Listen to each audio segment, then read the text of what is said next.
Energy जो होता है वो क्वांटाइज होता है और वो क्वांटम के रूप में चलता है, ठीक है। तो इसके लिए उन्होंने एक एनर्जी का फॉर्मूला दिया और वो एनर्जी का फॉर्मूला क्या था वो हम लोग देखते हैं। अगर हम मान ले कि जैसा कि अभी हम लोग पहले एक एनर्जी सोर्स देख रहे थे, ठीक है, यहाँ पे एक एनर्जी का सोर्स है, इससे जो है वो एनर्जी रेडिएट हो रहा है, इससे एनर्जी पैकेट के रूप में चल रहा है। और हम एक और सोर्स मानते हैं एनर्जी का, इससे भी एनर्जी का क्वांटम निकल रहा है। इससे जो क्वांटम निकल रहा है वो मान लीजिए कि 1 सेकेंड में 100 क्वांटम निकल रहा है एनर्जी का, ठीक है, यानी कि 1 सेकेंड में एनर्जी का 100 पैकेट इस सोर्स से निकल रहा है। और ये जो दूसरा वाला सोर्स है इससे 1 सेकेंड में मान लीजिए कि 80 पैकेट निकल रहा है। इस एनर्जी सोर्स से 1 सेकेंड में 80 पैकेट निकल रहा है, इस एनर्जी सोर्स से 1 सेकेंड में 100 पैकेट निकल रहा है। तो ऑब्वियस सा बात है कि ये जो एनर्जी सोर्स है ये ज्यादा पावरफुल है, इसका एनर्जी ज्यादा है क्योंकि ये ज्यादा क्वांटम सप्लाई कर रहा है 1 सेकेंड में, और ये जो है ये कम सप्लाई कर रहा है। और हम लोग एक चीज जानते हैं कि फ्रीक्वेंसी का जो डेफिनेशन हम लोग जानते हैं, फ्रीक्वेंसी क्या होता है। हम लोग फ्रीक्वेंसी जानते हैं कि कोई भी चीज जो है वो 1 सेकेंड में कितना बार रिपीट होता है। 1 सेकेंड में हम लोग फ्रीक्वेंसी का डेफिनेशन जानते हैं कि साइकिल कंप्लीटेड पर सेकेंड, साइकिल कंप्लीटेड पर सेकेंड, यानी कि 1 सेकेंड में कोई काम कितना बार हो रहा है। तो यदि हम इस क्वांटम के लिए इस ऊपर वाले एनर्जी सोर्स का फ्रीक्वेंसी देखना चाहें तो ये 1 सेकेंड में 100 बार फेंक रहा है, यानी कि इसका जो फ्रीक्वेंसी होगा वो 100 होगा, ठीक है। और इस नीचे वाला का जो फ्रीक्वेंसी होगा वो 80 होगा। ये 1 सेकेंड में 80 पैकेट सप्लाई कर रहा है, ये 1 सेकेंड में 100 पैकेट सप्लाई कर रहा है। तो हम लोग यहाँ पर देखें कि जो ज्यादा पैकेट सप्लाई करेगा उसका एनर्जी ज्यादा होगा, जो कम सप्लाई करेगा पैकेट उसका एनर्जी कम होगा। यानी कि इसका जो एनर्जी था किसी भी सोर्स से निकलने वाला वो उसके फ्रीक्वेंसी के डायरेक्टली प्रोपोर्शनल था, ठीक है। जो सोर्स जितना ज्यादा क्वांटम 1 सेकेंड में सप्लाई करेगा उसका जो सोर्स होगा उस सोर्स का जो एनर्जी होगा वो उतना ज्यादा होगा, उसके फ्रीक्वेंसी के डायरेक्टली प्रोपोर्शनल हो गया, ठीक है। इसको ये प्रोपोर्शनलिटी साइन हटाने के लिए एक कांस्टेंट यूज होता है जिसको कहा जाता है एच। फ्रीक्वेंसी को हम लोग न्यू से सूचित करते हैं। तो एनर्जी का जो प्लांक ने फॉर्मूला दिया वो था E बराबर एच न्यू। ये एच जो था इसको कहा जाता है प्लांक कांस्टेंट।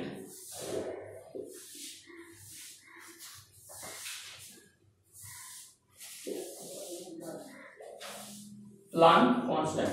और ये जो h का वैल्यू होता है वो होता है 6.626 into 10⁻⁻34 joule second.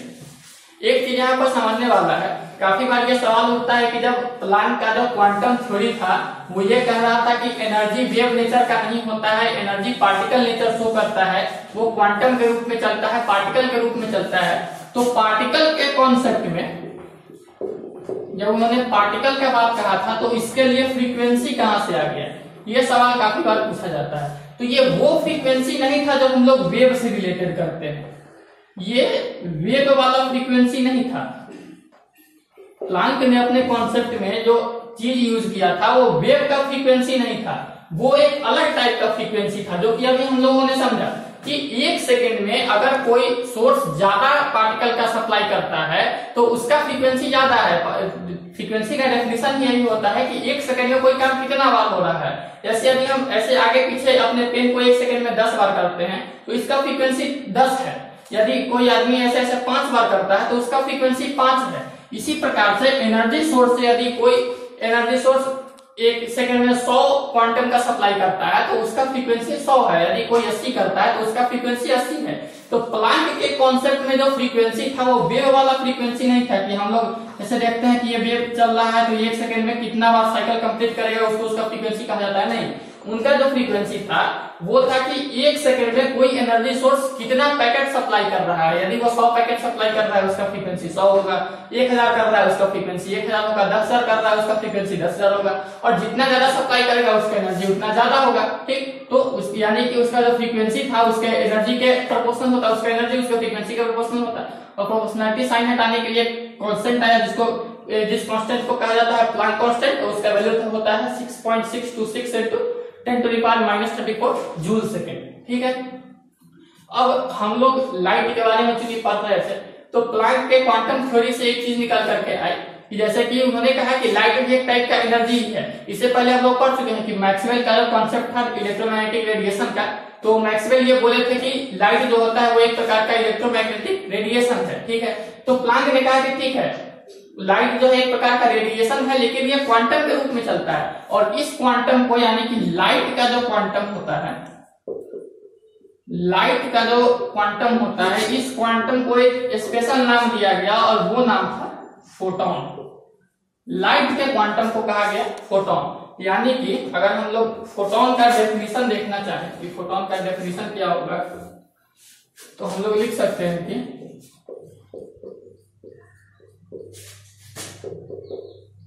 light does not moves continuously, जैसा कि प्लैंक के कॉन्सेप्ट में दिया हुआ था, it moves in the form of small energy packets, small energy packets. These packets are called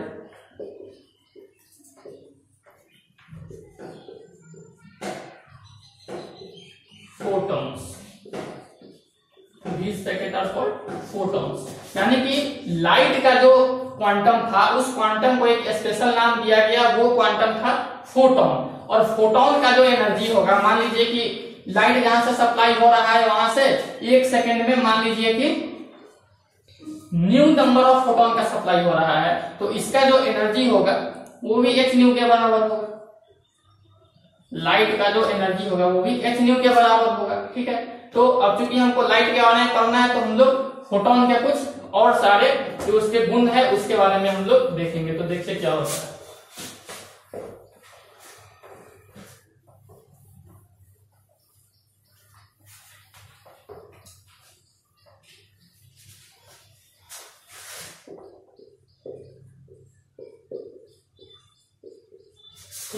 हम लोग जान चुके थे कि लाइट जो होता है वो फोटोन से मिलकर के बना होता है, और फोटोन का जो एनर्जी होता है वो h न्यू के इक्वल्स होता है। इसके बाद इसका कुछ और सारा जो गुण होता है वो हम लोग देखेंगे। ठीक है, तो इसका जो हम लोग को पहला गुण मिला, वो गुण हमारा मिला कि ये चलता है, इसका अगर मान लीजिए कि जो फोटोन है उसका अगर फ्रीक्वेंसी f है, या फिर उसका फ्रीक्वेंसी को हम लोग न्यू माने, तो इसका जो एनर्जी होगा वो एनर्जी होगा h न्यू। यानी कि इसका जो फ्रीक्वेंसी होगा उस पर इसका एनर्जी डिपेंडेंट होगा। यानी कि अगर फ्रीक्वेंसी कांस्टेंट है, जैसे कि अगर मान लीजिए कि रेड कलर का लाइट है, ठीक है, तो उसका फ्रीक्वेंसी अगर मान लीजिए 7600 एंगस्ट्रॉम है, तो ये फिक्स है। रेड कलर के लिए ये फ्रीक्वेंसी फिक्स है। ठीक है, ये इसका वेवलेंथ है, सॉरी ये इसका अगर वेवलेंथ है, रेड कलर का वेवलेंथ अगर 7600 एंगस्ट्रॉम है, ठीक है, तो अगर इसका वेवलेंथ फिक्स है तो इसका फ्रीक्वेंसी भी फिक्स होगा। यानी कि ये जो न्यू टर्म था, ये जो फ्रीक्वेंसी था, ये एक कांस्टेंट है। ठीक, और h जो है ये ऑलरेडी एक कांस्टेंट है। तो जब एक कांस्टेंट और कांस्टेंट को मल्टीप्लाई किया जाएगा तो जिससे वो हमारा एनर्जी मिल रहा है ये भी कांस्टेंट होगा। जब दो कांस्टेंट को मल्टीप्लाई किया जाएगा तो जो हमारा रिजल्टेंट होगा वो क्या होगा, वो भी एक कांस्टेंट होगा। यानी कि फोटोन का जो एनर्जी होता है वो कांस्टेंट होता है। ठीक, तो हमारा जो पहला गुण मिला वो होता है कि इसका एनर्जी का फॉर्मूला होता है बराबर h न्यू, और इसका जो एनर्जी होता है वो कांस्टेंट होता है। इसका जो दूसरा गुण था वो था कि ये लाइट के स्पीड से चलता है, यानी कि velocity of photon is equal to c। ये लाइट के स्पीड से चलता है। और लाइट के स्पीड से क्यों चलता है, क्योंकि लाइट जो है इसी से मिलकर के बना हुआ है, तो जितना तेज फोटोन चलेगा उतना तेज लाइट चल रहा है। यानी कि ये लाइट के स्पीड से चलता है। c के जगह पर अगर हमें वेलोसिटी ऑफ लाइट लिखे तो ज्यादा सही होगा, क्योंकि मीडियम बदलने पे उसका स्पीड बदलेगा, वेलोसिटी ऑफ लाइट। तो ये हमारा दूसरा गुण हो गया। ठीक है, वहां जो तीसरा इसका नेचर था वो था कि ये न्यूट्रल होता है। यानी कि फोटोन जो होता है इसमें ना तो कोई पॉजिटिव चार्ज होता है, इसमें नहीं कोई नेगेटिव चार्ज होता है, और ना ही इससे किसी भी टाइप का और कोई चार्ज होता है, दो ही चार्ज होता है, पॉजिटिव या फिर नेगेटिव। तो इस पर नेगेटिव पॉजिटिव चार्ज नहीं होता है, ये नेचर में न्यूट्रल होता है। इसका जो नेचर है वो न्यूट्रल नेचर होता है। इसका अगर हम चौथा चीज देखना चाहें वो था कि इसका जो रेस्ट मास था वो 0 था, यानी कि रेस्ट मास 0। अब ये रेस्ट मास का क्या सीन है वो यदि हम लोग समझे तो रेस्ट मास कहा जाता है जब कोई चीज रेस्ट में होता है। जैसे कि यदि एक पार्टिकल है, मान लीजिए कि ये पार्टिकल है P, ठीक है, ये इसका दो कंडीशन है, एक बार ये v वेलोसिटी से चल रहा है और एक बार ये 0 है, यानी कि रुका हुआ है। तो अब तक हम लोग ऐसा मानते थे कि पार्टिकल चलता रहे या फिर रुका रहे, उसका वेलोसिटी एक होती है, उसका जो मास होता है, इसका जो मास है वो दोनों सिचुएशन में सेम होता है। अब तक हम लोग ऐसा मान रहे थे कि ये रुका रहा है या फिर चलता है, इसका मास सेम होता है, लेकिन एक्चुअली में ऐसा नहीं होता है। जब ये मूव करता रहता है तो इसका मास थोड़ा सा ज्यादा होता है, और जब ये रुका होता है तो इसका मास थोड़ा सा कम होता है। यानी कि अगर वेलोसिटी वाले मास को mv माना जाए और ये जब रुका हुआ है इसके मास को अगर m0 माना जाए, तो ये जो होता है m0 जो होता है ये छोटा होता है जब पार्टिकल मूव कर रहा होता है। यानी कि यदि कोई पार्टिकल कुछ स्पीड से मूव कर रहा है तो उसका मास ज्यादा होगा जब वो रुका होगा उस स्थिति से। यानी कि जब फोटोन मूव कर रहा है तो फोटोन का जो मास होगा वो जब उसके रुके हुए स्थिति के मास से ज्यादा होगा, और रुके हुए स्थिति को कहा जाता है रेस्ट पोजीशन। तो उसका जो रेस्ट मास होगा वो 0 होगा। यानी कि फोटोन जो है वो जब मान लीजिए कि c स्पीड से चल रहा है, स्पीड ऑफ लाइट से चल रहा है, तो उस वक्त उसका कुछ मास होगा, वो एक अलग फॉर्मूला से डिराइव होता है। लेकिन यदि फोटोन जो है वो रेस्ट के पोजीशन में है तो उसका कोई मास नहीं होगा, इसका जो मास है वो 0 होगा। ये मासलेस होता है, इसका कोई मास नहीं होता है, रेस्ट पोजीशन में इसका मास 0। ठीक, अब इसका अगला गुण यदि हम लोग देखें तो ये होता है कि इसका पांचवा अगर हम लोग देखना चाहें तो वो होता है कि फोटोन जब photon travels from one medium to another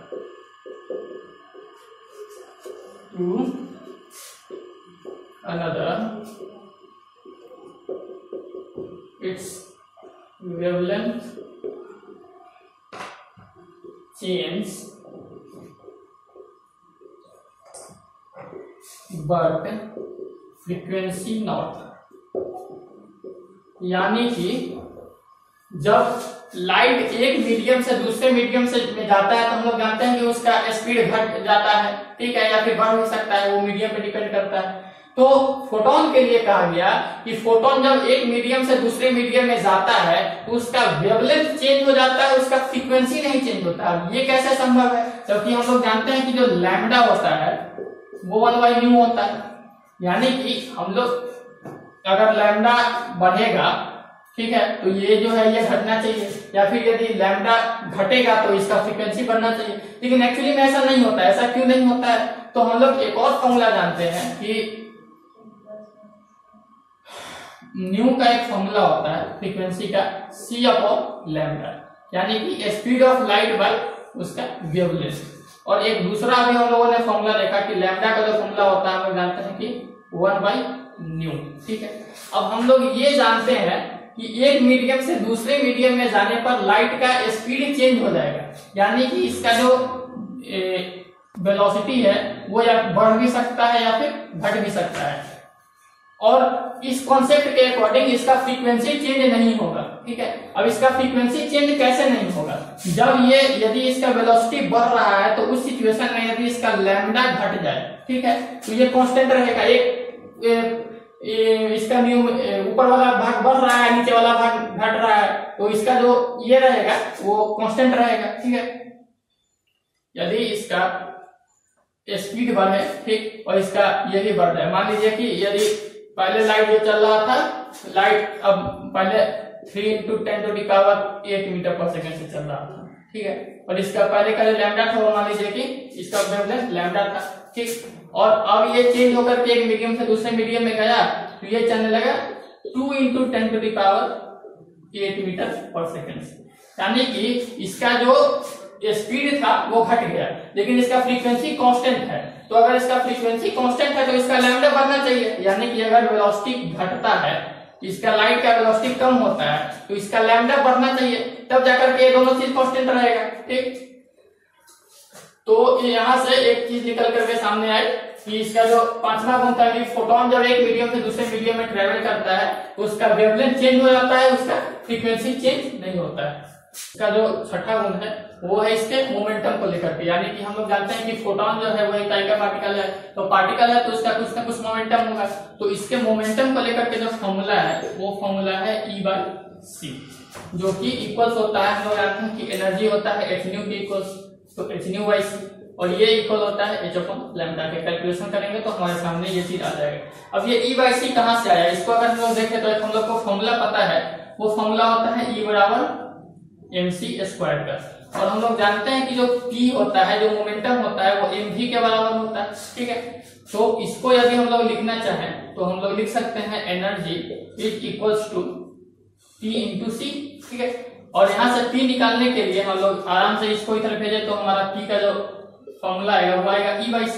यही फॉर्मूला हमने यहाँ पे लिखा है। तो फोटोन का जो मोमेंटम होगा वो उसके एनर्जी पे डिपेंड करेगा। एनर्जी जितना ज्यादा बढ़ेगा उसका मोमेंटम बढ़ेगा, या फिर हम ये कह सकते हैं कि उसका फ्रीक्वेंसी जितना ज्यादा बढ़ेगा उसका मोमेंटम उतना ज्यादा होगा। ठीक, इसको लेकर के अगर एक चीज हम देखना चाहें कि मान लीजिए कि यदि हम लोग जानते हैं कि यदि कोई एक कलर है, ठीक है, एक है कलर C1, एक है कलर C2। ये जो C1 वाला है इसका जो फ्रीक्वेंसी है वो है F1, इसका जो फ्रीक्वेंसी है वो है F2, और हमको पता है कि ये जो F1 है ये फ्रीक्वेंसी बड़ा है F2 से, तो हम लोग आसानी से कह सकते हैं कि इसका जो मोमेंटम होगा, C1 का जो मोमेंटम होगा वो किससे बड़ा होगा, P2 से बड़ा होगा। यानी कि जो दूसरे कलर का लाइट है उसके मोमेंटम से पहले कलर वाला का मोमेंटम ज्यादा होगा। क्यों? क्योंकि मोमेंटम जो होता है वो फ्रीक्वेंसी के डायरेक्टली प्रोपोर्शनल होता है, तो इसका फ्रीक्वेंसी ज्यादा, उसका मोमेंटम ज्यादा। ठीक, अगला जो इसका गुण है सातवां,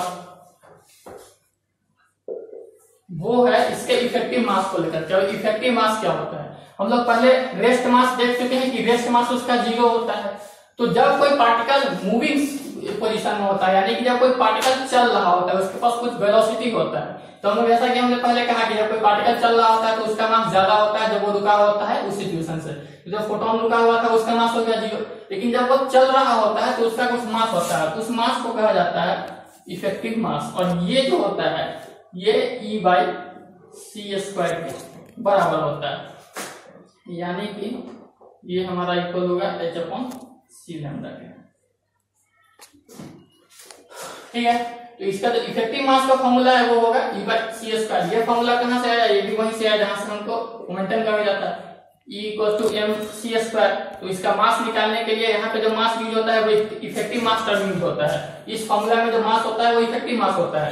ठीक, तो यहाँ से इफेक्टिव मास निकालने के लिए c को इधर भेजेंगे, ये आकर के डिवाइड करेगा, तो इफेक्टिव मास का जो हमारा फॉर्मूला होगा वो होगा E/c²। और इसी फॉर्मूले में अगर हम लोग इधर देखें तो एनर्जी का फॉर्मूला होता है, हम लोग जानते हैं कि hc/λ। ठीक है, और ये फॉर्मूला है E/c²। तो इसको अगर हम लोग देखें तो इफेक्टिव मास हमारा कितना हो जाएगा, एनर्जी का जगह पर हम लोग डाले hc/λ, और यहाँ पे हमारा इसमें डिवाइड करना है c² से, तो एक c से एक c कट गया, हमारा क्या बचा h/c²। तो इफेक्टिव मास का एक और फॉर्मूला मिल गया जो कि फॉर्मूला है हमारा h/c²। अब इसका अगला गुण यदि हम देखें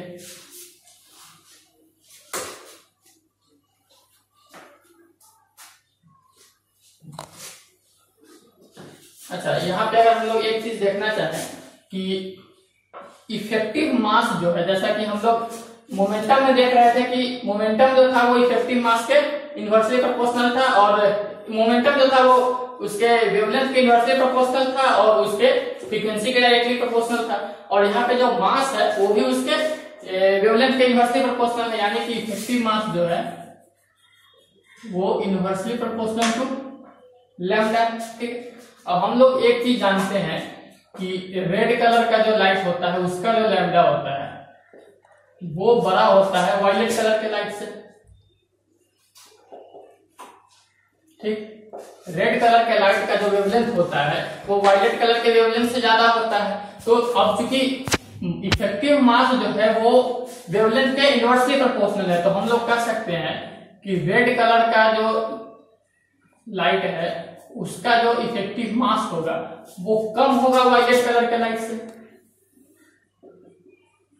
ये जो वायलेट कलर का लाइट था इसके इफेक्टिव मास से कम होगा, यानी कि लाल रंग के फोटोन का जो इफेक्टिव मास होता है वो वायलेट कलर के मास से कम होता है। इसी प्रकार से और भी यदि किसी भी दो कलर का कंपैरिजन करने को हमको बोलेगा तो हम लोग कर सकते हैं उसके वेवलेंथ के अकॉर्डिंग।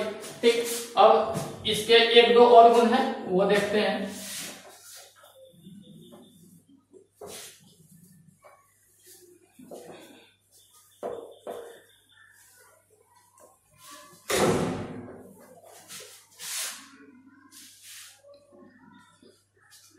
इसका जो अगला गुण है वो गुण इसका होता है कि फोटोन जब किसी भी चीज से टकराता है, यानी कि मान लीजिए इधर से फोटोन चल के आ रहा है, ठीक है, यहाँ पे कोई पार्टिकल है, इससे ये टकरा गया, तो ये जो कॉलिजन होता है ये परफेक्ट इलास्टिक कॉलिजन होता है। यानी कि इस सिचुएशन में इनिशियल मोमेंटम जो होगा वो फाइनल मोमेंटम के बराबर होगा और initial kinetic energy final kinetic energy के बराबर होगा।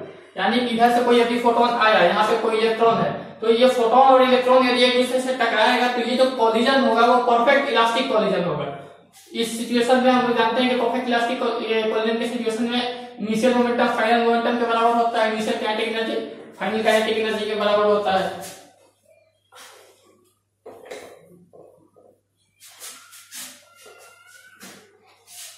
तो अब तक हम लगभग 7-8 गुण फोटोन का पढ़ चुके हैं। ठीक, तो अब फोटोन के गुण के बाद हम लोग नेक्स्ट वीडियो में देखेंगे कि इससे रिलेटेड और सारे कॉन्सेप्ट्स क्या है। ठीक।